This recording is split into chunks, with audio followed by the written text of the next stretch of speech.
जी बिल्कुल, मेरा ख्याल है कि आज एक यही उनकी कोशिश होगी कि जो भी फैसला है वो काबीना के अंदर जो है वो किया जाए, लेकिन यही उनके यहाँ तय पाया जो कि स्ट्रेटजी इस वक्त गवर्नमेंट की नजर आ रही है कि पार्लियामेंट के प्लेटफॉर्म के ऊपर सारी चीजें की जाए, उनके सामने रखी जाए और वहां से फिर जो है वो मंजूरी हो, ताकि तौहीन अदालत का अगर मामला हो या जो भी मामला सामने आए अदालत के अंदर, तो उसमें एक मौकफ ये जाए कि सिर्फ ये नहीं बल्कि सारी जो गवर्नमेंट है वो उसके पीछे पार्लियामान खड़ी है और ये पार्लियामेंट के जो फैसले हैं उसको जो है वो सामने रखा जाए। तो एक इज्तिमाई दानिश वाला जो उसूल है वो यहाँ पे कारगर करने की कोशिश की गई है। गो के उस दिन जो रेजोल्यूशन था उसके अंदर 42 या 46 लोगों की जो सिग्नेचर्स थे, वो भी एक बहुत बड़ा सवाल है कि अगर 173 तो कम अज कम आपके पास है ही है, लेकिन अगर वहां पे लोग मौजूद नहीं थे तो इस करारदाद की क्या जरूरत थी जो कि सामने हाउस में जो है वो पेश की। तो पार्लियामेंट के अंदर उनको जरूर ये देखना है आपके वो किस स्ट्रेंथ के साथ पार्लियामेंट के सेशन को लेके चलते हैं, क्योंकि अभी तक जो हमने देखा है पार्लियामेंट के प्लेटफॉर्म पे भी जिससे तकरीर करनी होती है वही आता है, बाकी लोग जो है 2-3 दिन तो बहुत जोश रहा लेकिन उसके बाद वहां पे वो नहीं आए।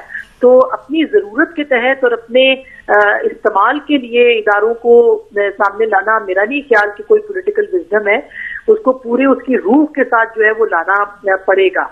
अलबत्ता कल कोर्ट भी होगी और कल 10 अप्रैल भी है। हुकूमत ने जो फैसला किया है कि उनके पास पैसे नहीं है तो वो भी उनको जवाबदेह होना है असेंबली के कोर्ट के सामने, सुप्रीम कोर्ट के। तो देखना है कि वहां पे क्या सूरत हाल बनती है चीफ जस्टिस की जानिब से और वहां पे भी कोई क्या मफामत हो सकती है या फिर ये कि चीफ जस्टिस भी किसी इंतहाई कदम की तरफ जो है वो जाएंगे। लेकिन अपेरेंटली तो डटने की बात सामने आ रही है, बहादुराई मजीद बढ़ती हुई दिखाई दे रही है और अब अलबत्ता यह है कि पार्लियामेंट उसमें ज्यादा कैबिनेट की बजाय जो है वो नजर आती है, वो नजर आती है ज्यादा मुतहरिक। जी बुखारी साहब, ये क्या हो रहा है पीपल्स पार्टी की तरफ से? हम 2-3 रोज से स्टेटमेंट्स देख रहे हैं ऐसी, और ये आसमा ने इशारा भी किया कि 40-45 पे के फरदुल्लाह बाबर साहब ने भी फरमाया। तो क्या पीपल्स पार्टी का इस वक्त आप क्या रोल देख रहे हैं? बहुत शुक्रिया आपका नसीम, आपने इनवाइट किया अपने प्रोग्राम में। गुजारिश ये है कि अजीबोगरीब किस्म की सूरत हाल है इस वक्त। पहली दफ़ा है कि लड़ाई जो है वो पार्लियामेंट और सुप्रीम कोर्ट के बीच बिल्कुल खुल के सामने आ गई है। कोई दो इसके बारे में कोई मेरे ख्याल से यानी कन्फ्यूजन नहीं है। दोनों ने ही एक्सट्रीम पोजीशन ली हुई है। सियासतदान और हुकूमत चाहती हैं कि जी पार्लियामेंट जो है वो सुप्रीम है, सुप्रीम कोर्ट का काम सिर्फ इंटरप्रिटेशन है आइन की, आइन को रीराइट करना नहीं है, और इसके लिए वो हवाले देते हैं आर्टिकल 63A के साथ जो कुछ हुआ था। तो मुझे तो नहीं लगता कि इसके अंदर कोई जल्दी कोई कमी आने वाली है। मेरे ख्याल से ये जो कन्फ्रंटल मोड है ये अभी कुछ अरसा जारी रहेगा, और ख़ास तौर से इलेक्शन जो है उसको कराना या ना कराना जो है वो मेरे ख्याल से बीच में ब्रेकिंग पॉइंट है।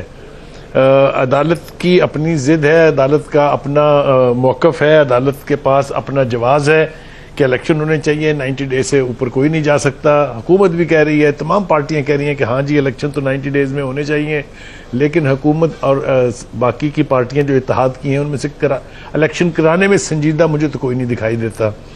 जहाँ तक पीपल्स पार्टी का ताल्लुक है, आपको पता है कि पीपल्स पार्टी के से ज्यादा टाइमिंग का मास्टर कोई नहीं है, और खासतौर से जरदारी साहब जो है उन्होंने कब किस तरफ पलटना है, किस वक्त क्या फैसला करना है, ये उनसे ज्यादा मेरे ख्याल से इस वक्त जो एग्जिस्टिंग पॉलिटिकल लीड है उनमें से कोई नहीं जानता जितना जरदारी साहब जानते हैं। आप शुरू हो जाइए, अगर आप बलोचिस्तान की हुकूमत टूटने और बैप की तश्कील पाने से लेके और ये PDM की तश्कील, फिर इसका टूटना, फिर इसकी दोबारा असर नौ तश्कील, ये सारा कुछ जो है ये जादूगरी जो है ये जरदारी साहब की है, इसके बारे में कोई दो राय हो नहीं सकती। दूसरी बात यह है कि चूंकि ये आवाज़ें भी पीपल्स पार्टी के अंदर से भी उठ रही हैं, खुद जरदारी साहब ने भी कहा कि अगला प्राइम मिनिस्टर तो होगा बिलावल भुट्टो जरदारी। तो अगर इसका आप समझते हैं कि वो ही सीरियस अबाउट इट, तो कुछ भी हो सकता है इस वक्त की जो सूरत हाल है। देखिए, कबूल जो करते हैं वो सबको पता है, मुझे पता है, आपको भी पता है, आसमा को भी पता है, आमिर भाई को भी पता है, लेकिन उन कबूल करने वालों के साथ खान साहब ने जो कर छोड़ी है उसके बाद उनसे ये तवक्को रखना कि वो फिर उसको कबूल कर लेंगे, मेरे ख्याल से दानिशमंदी से इनहराफ और इंतहाई बेवकूफ़ी की बात है। आप मुझे बताइए कि जो कुछ कह दिया गया है वो कभी कहा गया था पहले? No. कभी किसी ने सिटिंग आर्मी चीफ को गद्दार और मीर जाफर मीर सादिक कहा था? तो फिर उनसे तो तवक्का छोड़ दें, और कोई कबूल करने वाला नहीं है। अब रह गई बात के सारा दारोमदार अब छोड़ दिया गया है कि सुप्रीम कोर्ट शायद उनका नेमुल बदल होगी, और कोशिश भी हो रही है, बहुत ज्यादा हो रही है। इसके ऊपर बड़ी तफसील से बात हो सकती है। जिस तरह के फैसले हुए हैं, जिस तरह के जमानतों के जुमा बाजार लगे हुए हैं, उसके ऊपर बेपनाह बात हो सकती है। तो कहने का मतलब यह है कि अब अगर तवक्को के लिए फोकस शिफ्ट होकर दूसरी तरफ आ गया है, तो हुकूमत भी उतनी ही डिफेंसिव भी है, और वो भी हरबे ढूंढ रही है, एक के बाद दूसरा, दूसरे के बाद तीसरा, क्योंकि उनको पता है कि इस वक्त इलेक्शन अगर होते हैं तो खान साहब जीत जाएंगे। खान साहब जीत जाएंगे तो वो सब जेल जाएंगे। आप मुझे ये बताइए कि जब वो बार बार ललकार के अब भी यही कह रहे हैं कि मैं इनको छोड़ूंगा नहीं, तो फिर ये कौन सा हरबा इस्तेमाल नहीं करेंगे कि खान साहब के हाथ हुकूमत ना लगे? बातचीत करने के लिए तैयार नहीं है।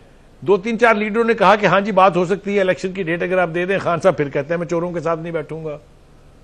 तो ये जो इस वक्त मंजरनामा है, ये ऊंट किसी तरफ बैठता दिखाई नहीं देता है। 2 मरतबा हाल ही में उस कबूल करने वालों की तरफ से ये कह दिया गया कि हम तो भाई किसी के साथ नहीं हैं।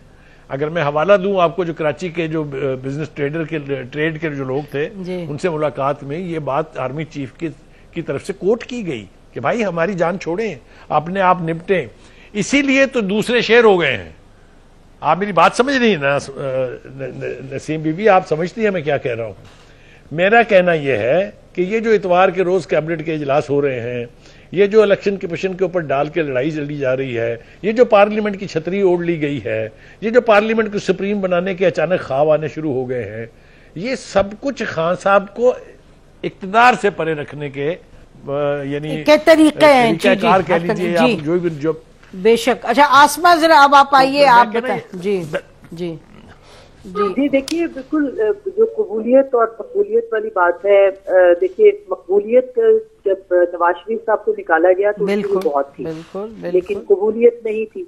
और अभी इमरान खान साहब की मकबूलियत होगी, बिल्कुल उसका अंदाजा इंतखाबात में भी हो जाएगा। लेकिन कबूलियत का जहां तक सवाल है, तो थोड़ी देर पहले मैं सुनी रही थी उनकी एक तकरीर का, वो अभी जो आज में तकरीर की है, तो उसमें उन्होंने बड़ी दिलचस्प बात कही। उन्होंने कहा कि वो अमरीकी साजिश नहीं थी, खुद ही कहा। हाँ, 1 साल बाद 9 अप्रैल की आज की रात उनके लिए बड़ी अहम है। उसमें उन्होंने कहा जी ये अमरीकी साजिश नहीं थी, ये तो मुझे अब पता चला ये तो मकामी साजिश थी। और लेकिन हुसैन अफगानी जो थे वो इसके अंदर उन्होंने अपना किरदार जो है वो अदा किया। अब पहले तो इमरान खान साहब ये फैसला कर लें कि वो जो साइफर का ड्रामा उन्होंने किया था वो क्यों किया था। वो जो गद्दारी के लेबल, न्यूट्रल जानवर होते हैं, गुलामी नामंजूर, इम्पोर्टेड हुकूमत, और फिर एब्सोल्युटली नॉट, और पता नहीं क्या क्या उन्होंने कहा था, वो फिर उन्होंने क्यों बनाया था, और क्या अगर उन्होंने उस वक्त ये बनाया था तो वो बात दुरुस्त थी या अब ये बात दुरुस्त है। और क्या अगर इस तरह की स्टेट ऑफ माइंड के साथ आप सरबराह हुकूमत बात करते हैं अगर, तो क्या वो स्टेट ऑफ माइंड दुरुस्त था या अब जो वो कह रहे हैं वो दुरुस्त है?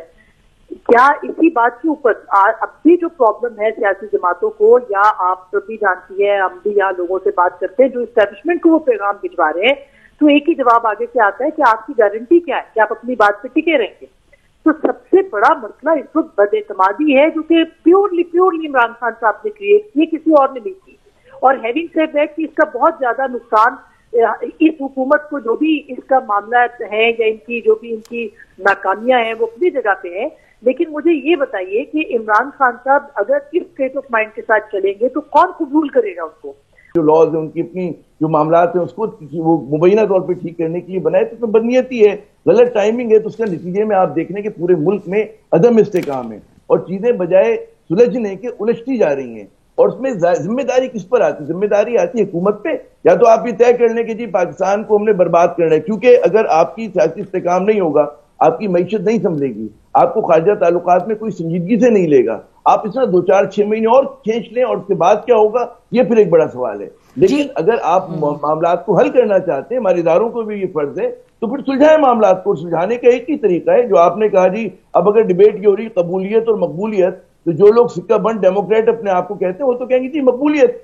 और फिर जाहिर है कि फिर लोगों को कबूल करना चाहिए कि जो मकबूल है, जिसके पास वोट की ताकत है, उसको कबूल भी करना चाहिए। तो हमारी ये जब तक ये डायकोटमी है नसीम जहरा साहिबा, और जिस तरह से हम समझते हैं कि अपनी मर्जी से यार्ड स्टिक बनाएंगे, अपनी मर्जी से गोल पोस्ट चेंज कर देंगे, उसमें तो फिर आपका ना जमहूरियत चलेगी, ना आइन की बालादस्ती होगी, ना ये मुल्क खाकम बदहन जो है वो आपको चलता नजर आएगा। जी कुछ भी हो सकता है इस वक्त की सूरत हाल पे। नाज़रीन हम ब्रेक लेते हैं।